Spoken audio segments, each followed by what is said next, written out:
High, আজ তোমাদের একটা জিনিস দেখাই।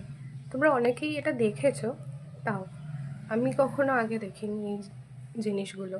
হয়তো ইউটিউব শর্টসে মাঝে মধ্যে আসতো, তো সেই হিসেবেই জানি। এই জিনিসটা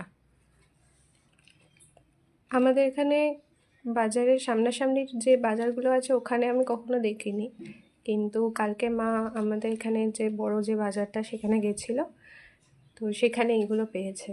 বললো এগুলোকে নাকি বলে টক ঢ্যাঁড়স, আর এগুলো রান্না করলে খুব ভালো খেতে লাগে। খেয়ে দেখবো কেমন লাগে। দেখতে খুবই সুন্দর, রঙটাও এতটাই সুন্দর লাগছে। তোমরাও জানিও তোমাদের ওখানে এগুলোকে কী বলে, টক ঢেঁড়সই বলে নাকি এর আরও কোনো নাম আছে। চলো, টাটা।